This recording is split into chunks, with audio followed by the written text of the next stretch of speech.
Hello friends, हम कर रहे थे हायरार्की। लास्ट सेशन में हमने हायरार्की प्रिंसिपल है, इसका मीनिंग किया, फीचर्स की, एंड आज हम इस सेशन में करेंगे जो हायरार्की प्रिंसिपल है जिसको स्केलर प्रिंसिपल भी कहते हैं, इसकी मेरिट्स एंड डीमेरिट्स क्या है। तो इसकी पहले करते हैं मेरिट्स ऑफ हायरार्की। जो हायरार्की है ऑर्गेनाइजेशन में बहुत ही इंपॉर्टेंट होती है, क्योंकि आज के टाइम में जितनी भी बड़ी ऑर्गेनाइजेशंस हैं इनमें हायरार्की के बिना वर्क पॉसिबल ही नहीं है। हायरार्की का मीनिंग होता है division of the work, delegated authority, जिसमें टॉप लेवल पर जो सीईओ होता है, चीफ एग्जीक्यूटिव ऑफिसर, वो अपने पास नेसेसरी अथॉरिटी रखकर बाकी अपने इमीडिएट सबॉर्डिनेट को पास कर देते हैं। इस तरह जो अथॉरिटी है वो क्या होती जाती है, डेलीगेट होती जाती है। तो हर एक सिस्टम में क्या होती है, अथॉरिटी होती है। ऊपर सीईओ होगी, उसके बाद मैनेजर होगी, उसके बाद टीम लीडर होगी, फिर वो वर्कर होगी। इस तरह जो हायरार्की हर एक ऑर्गेनाइजेशन का पार्ट बन चुकी है। जो हायरार्की है इसके मेरिट्स क्या हैं? First one is clarity of leadership. Hierarchy के अकॉर्डिंग हमको पता है कौन लीडर है। जो चीफ एग्जीक्यूटिव ऑफिसर है हम उसी को क्या कहते हैं, हम उसकी लीडरशिप के अंडर काम कर रहे हैं। जैसे हमारी कंट्री में जो प्राइम मिनिस्टर है पूरे कैबिनेट के लीडर होते हैं, तो सबको पता है कि वो प्राइम मिनिस्टर की लीडरशिप के अंडर ही वर्क कर रहे हैं। इसी तरह हर एक ऑर्गेनाइजेशन में एक टॉप लीडर होता है, उसकी लीडरशिप के अंडर सभी वर्कर काम करते हैं, जिसमें जो वर्क है, पॉलिसीज है, इसमें कोई भी कंफ्यूजन क्रिएट नहीं होती। Number 2, it enables the fixation of responsibility at each level. हम ये कह रहे हैं कि जो हायरार्की है, हायरार्की में क्या है, जो डेलीगेटेड अथॉरिटी होती है। जैसे ए की पावर से ए बी को दे देते हैं, बी सी को देते हैं, सी डी को, डी ई को। इस तरह की अथॉरिटी चलती जाती है। तो हर एक लेवल पर क्या हो रही है, डेलीगेटेड अथॉरिटी होती है। जैसे डेलीगेटेड अथॉरिटी होगी वैसी रिस्पॉन्सिबिलिटी होगी। तो जो ए है, जो टॉप लेवल पर सीईओ है, इसकी पूरे ऑर्गेनाइजेशन की रिगार्डिंग रिस्पॉन्सिबिलिटी है। बी की वो है जो इसके अंडर काम कर रहे हैं। तो जिसके पास ज्यादा अथॉरिटी है उसकी उतनी ही ज्यादा रिस्पॉन्सिबिलिटी है। तो इसमें हमको पता है कि जो जिस लेवल पर है उस पर्सन की क्या रिस्पॉन्सिबिलिटी है, तो वो अपना काम अच्छे से रिस्पॉन्सिबिलिटी से करता है, जिससे एफिशिएंसी है वो इंक्रीज होती है। Next is effective channel of communication. Hierarchy system में क्या होता है, जो कम्युनिकेशन होती है वो भी पूरे प्रॉपर चैनल के थ्रू होती है। जैसे हम हायरार्की में ये बनाते हैं टॉप लेवल पर, उसके बाद फिर क्या होते हैं, उसके अंडर सबऑर्डिनेट्स होते हैं। तो जो कम्युनिकेशन होती है वो भी कैसे होती है, वो भी प्रॉपर चैनल के साथ ही होती है। मान लो ए है, ए ने अपनी पावर किसको दी, बी को, बी ने किसको दी, सी को, सी ने डी को, डी ने ई को। अगर ए ने ए तक कोई बात कम्युनिकेट करनी है, ए बी के को बताएगा, बी सी को, सी डी को, डी ई को, और इसी तरह ई डी को, डी सी को, सी बी को, बी ए को। इस तरह इफेक्टिव चैनल होते हैं कम्युनिकेशन में। अगर इसमें इस कम्युनिकेशन के प्रोसेस में कोई प्रॉब्लम आती है तो जो इंटरमीडिएट लेवल है वो क्या कर लेते हैं, इसको कंट्रोल करते हैं, इसको इफेक्टिव बना देते हैं। Next is decentralization is an important feature of an hierarchical organisation.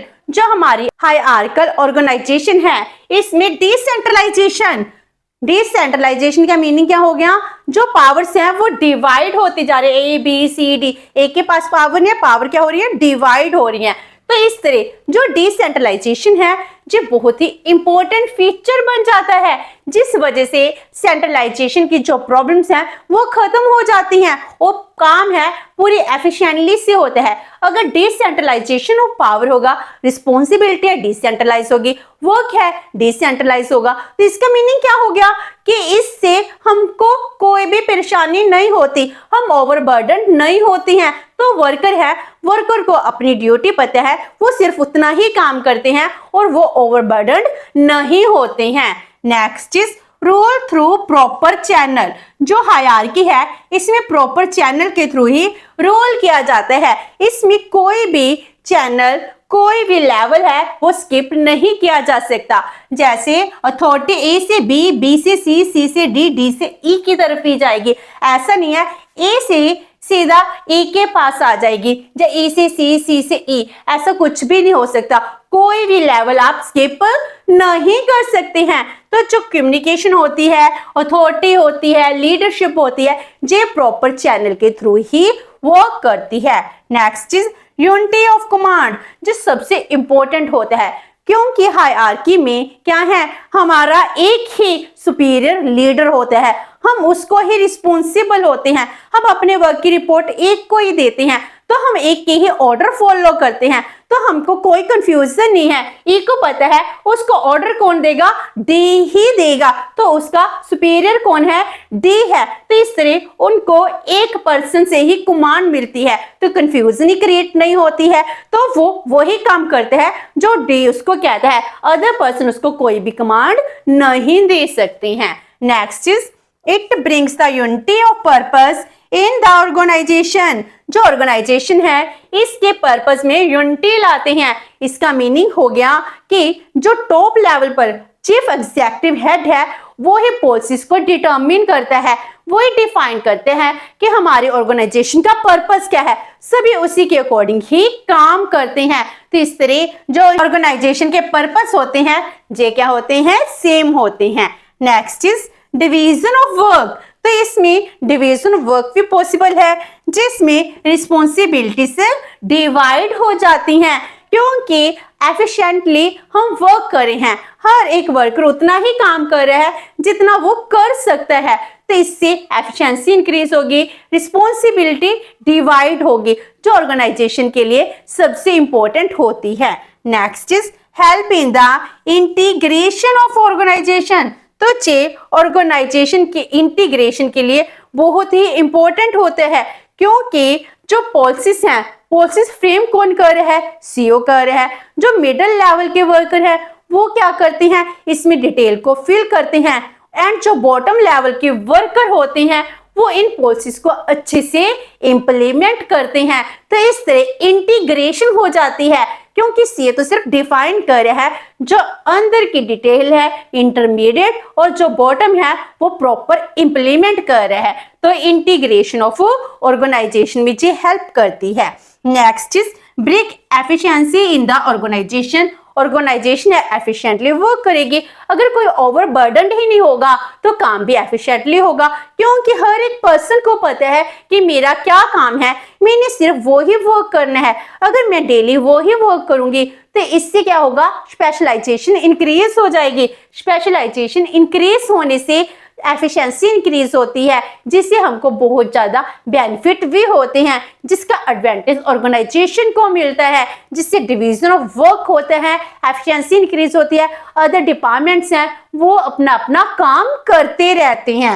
And last one is practical importance. जो हायरार्की है आज के टाइम में अगर हम कहें इस प्रिंसिपल को अडॉप्ट ना करें, यह पॉसिबल ही नहीं है। जितने बड़े बड़े ऑर्गेनाइजेशन है उतनी ही हायरार्की सिस्टम है वो ही प्रिवेल करता है। तो हायरार्की के बिना ऑर्गेनाइजेशन आज के टाइम में काम नहीं कर सकती हैं। जो ऑर्गेनाइजेशंस हैं पूरे इंडिया लेवल तक सेपरेट हैं, वहां पर हायरार्की के बिना काम नहीं चल सकता है। तो ये हो गए मेरिट्स ऑफ हायरार्की। मेरिट्स के बाद हम करते हैं डीमेरिट्स ऑफ हायरार्की। वैसे तो इसके बहुत ज्यादा एडवांटेज हैं, लेकिन कभी कभी मेरिट के आगे डी भी लग ही जाता है, कोई ना कोई कमी निकल ही आती है। तो इसकी डीमेरिट्स क्या हैं? First one is delay in the disposal of work. जो काम है, काम करने में बहुत ज्यादा डिले हो जाता है। डिले क्यों होता है? हम कहते हैं काम कैसे होता है, प्रॉपर चैनल के थ्रू, ए बी के साथ बी सी सी डी ई, इस तरह प्रॉपर वर्क होता है। अगर हमको इमरजेंसी में, इमीडिएट सिचुएशन में कोई डिसीजन लेना है तो क्या होगा, ए बी के पास जाएगा, बी सी के पास, सी डी के साथ, डी ई के पास। वैसे कम्युनिकेट भी ऐसे होगा, तो इसमें बहुत लॉन्ग प्रोसेस लग जाता है, जिसमें जो एक्चुअल बात है वो भी कई बार मोल्ड हो जाती है। इसीलिए काम को डिस्पोज करने में टाइम लग जाता है एंड इसके साथ ही प्रॉब्लम क्रिएट होती है रेड टेपिज्म की, जिसमें बहुत ज्यादा पेपर वर्क इंक्रीज हो जाता है। हम कहते हैं सीओ है, इसका ज्यादा वर्कलोड नहीं है। हमको लगता है कि जो वर्कर फैक्ट्री में काम कर रहे हैं वो कौन सा काम करते हैं, ओनली फिजिकल वर्क करते हैं, उनका काम ज्यादा है। लेकिन जो हायर लेवल पर एग्जीक्यूटिव ऑफिसर होते हैं इनका मेंटल वर्क ज्यादा होता है। इन्होंने पूरी डायरेक्शंस देनी होती है, जितने भी पेपर है इनको अच्छे से देखना होता है, उसके ऊपर साइन करने होते हैं, पूरी प्रोसेस को समझकर आगे डिसाइड करना, डिसीजन लेना इनका काम है। तो इससे बहुत ज्यादा डिले भी होती है, बहुत ज्यादा पेपर वर्क इंक्रीज होता है। कई बार पब्लिक ऑर्गेनाइजेशन में रेड टेपिज्म की वजह से क्या होता है, इस वजह से करप्शन इंक्रीज भी हो जाती है। तो ये बहुत बड़ी प्रॉब्लम क्रिएट करते हैं। Next is top heavy system. जो हमारे टॉप लेवल पर है ये क्या है, बहुत ज्यादा ओवरबर्डन्ड हो जाते हैं, इनका वर्कलोड एक्चुअल में इंक्रीज हो जाता है। Next is source of rigidity in the organization. Organization में रिजिडिटी कितनी ज्यादा इंक्रीज हो गई। अगर मान लो ए ने आई से बात करनी है तो वो कैसे बात करेगा, ई डी सी बी ए, उसके बाद एफ जी एच आई, इस तरह बहुत ज्यादा लॉन्ग प्रोसेस हो गया। तो इसमें ऑर्गेनाइजेशन में रिजिडिटी आ जाती है। जो हमारा काम है, काम करने में बहुत टाइम भी लगता है और इसमें कोई फ्लेक्सिबिलिटी नहीं है। तो इस प्रॉब्लम को खत्म करने के लिए गैंग प्लैंक प्रिंसिपल है वो इंट्रोड्यूस किया गया है। तो इसमें ऑर्गेनाइजेशन में रिजिडिटी आ जाती है जो काम को डिले करने के लिए रिस्पॉन्सिबल होती है। Next is it creates hostility between the senior and the junior. Senior है वो अपने आप को हमेशा ही ऊपर समझते हैं, उनमें ईगो का पार्ट ज्यादा होता है। जूनियर हैं, जूनियर को सुपरवाइज करने के साथ साथ वो कंट्रोल करना भी प्रेफर करते हैं। इस तरह कभी कभी ऑर्गेनाइजेशन में रिलेशंस हैं वो खराब हो जाते हैं। सीनियर और जूनियर हैं, इनमें कोऑर्डिनेशन नहीं हो पाता है, जिससे ऑर्गेनाइजेशन के ऑब्जेक्टिव्स हैं वो फुलफिल नहीं हो पाते हैं। तो इस तरह हायरार्की के कुछ डीमेरिट्स भी हैं। तो जो सबसे इंपॉर्टेंट डीमेरिट है वो डिले का है, तो जिसको ओवरकम करने के लिए गैंग प्लैंक प्रिंसिपल आता है। Gang plank principle short questions के लिए भी इंपॉर्टेंट है। तो गैंग प्लैंक प्रिंसिपल है क्या, तो ये जो डिले है, डिले को अवॉइड करने के लिए इंट्रोड्यूस किया गया है। तो गैंग प्लैंक क्या करता है, it avoid delays and allow direct communication between two subordinates at the same level from different departments। मान लो टू different डिपार्टमेंट्स हैं, इनके जो सेम लेवल के सबॉर्डिनेट्स हैं वो आपस में बात कर सके। तो इस तरह गैंग प्लैंक बन जाता है, जिसको हम डायग्राम के थ्रू समझते हैं। तो ये हायरार्की सिस्टम है। अगर काम करना है ए बी के पास जाएगा, B C D E F G, इस तरह जे थ्योरी वर्क करती है। अगर मान लो जे ने एम के साथ कम्युनिकेट करना है तो जे पहले एफ को बताएगा, एफ ई को, एफ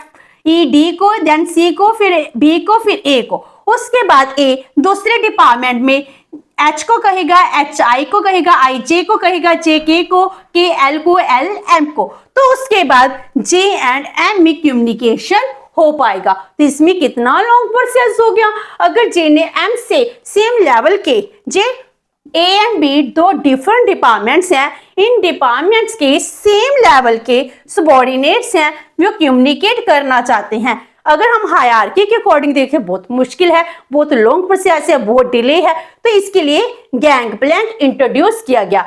इसमें सीधा जी है एफ को बताकर एम के साथ डायरेक्ट कम्युनिकेट कर सकते हैं। तो फॉयल है वो कहते हैं in case of emergency this principle is flexible and can be modified as per the situation. जैसे सिचुएशन डिमांड करती है, फ्लेक्सिबिलिटी लाकर हम गैंग प्लैंक कर सकते हैं। तो जी एम के साथ बात कर सकते हैं, एफ एल के साथ, ए के साथ, डी जे के साथ, सी आई के साथ, बी एच के थ्रू। इस तरह जे गैंग प्लैंक वर्क करते हैं। तो हम सीधा हॉरिजॉन्टल वर्क कर रहे हैं, अपने सेम लेवल के जो पर्सन्स हैं हम उनसे डायरेक्ट कम्युनिकेट कर रहे हैं। तो इसका सबसे बड़ा मेरिट क्या है, डायरेक्ट एंड क्विक कम्युनिकेशन, जिससे हम बहुत जल्दी डिसीजन ले पाते हैं। तो इस तरह गैंग प्लैंक थ्योरी है वो हायरार्की के जो डिसएडवांटेज, जी मेरिट्स हैं, इनको ओवरकम करने के लिए इंट्रोड्यूस की गई है।